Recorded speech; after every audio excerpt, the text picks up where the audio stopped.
एक रामपुर नामक गांव था, जिस गांव में एक राजू नाम का किसान रहता था और राजू के परिवार में उसकी पत्नी और एक बेटी थी।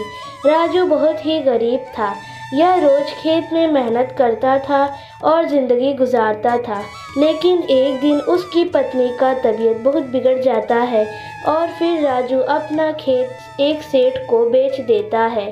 तब राजू कहता है सेठ से, सेठ जी, ये खेत अब आपका हुआ और मुझे अपने पास एक काम दे दीजिएगा। राजू की बात सुनकर सेठ उसको काम दे देता है। राजू की पत्नी का तबीयत थोड़ा ठीक हो गया।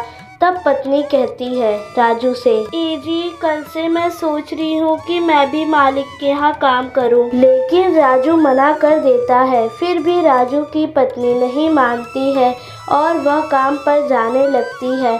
तो राजू एक दिन कहता है, काम पर जा रही हो तो जाओ, लेकिन अपने तबीयत का ख्याल रखना। हाँ जी, मैं बिल्कुल ठीक हूँ। फिर एक दिन राजू की पत्नी काम पर गई थी और वहाँ पर वह थोड़ा बैठ जाती है।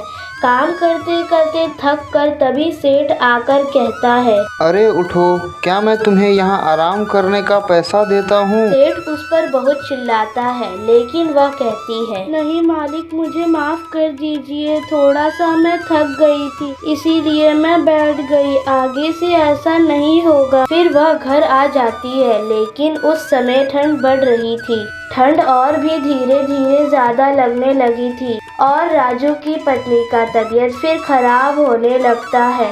लेकिन फिर भी वह काम पर रोज जाती थी। एक दिन वह ठंड के वजह से लेट पहुंचती तो सेठ ने कहा, हाँ, तुम सब गरीब एक जैसे होते हो, कभी भी समय पर नहीं आते। नहीं सेठ जी, आजकल ठंड की वजह से लेट हो जा रहा है और मेरी तबीयत भी थोड़ी खराब चल रही है। तभी सेठ उनको काम करने के लिए कहता है। सब काम करने लगते हैं और शाम हो जाता है।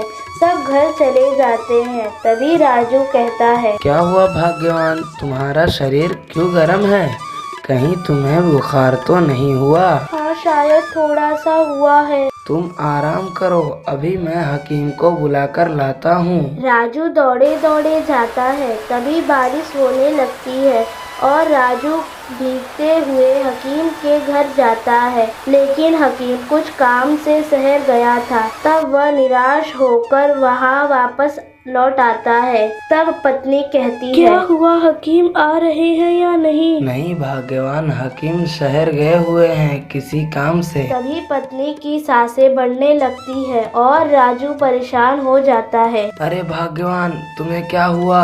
आंखें खोलो ना। लेकिन उसकी पत्नी आंखें नहीं खोलती है और थोड़े देर में उसकी सांस भी रुक जाती है।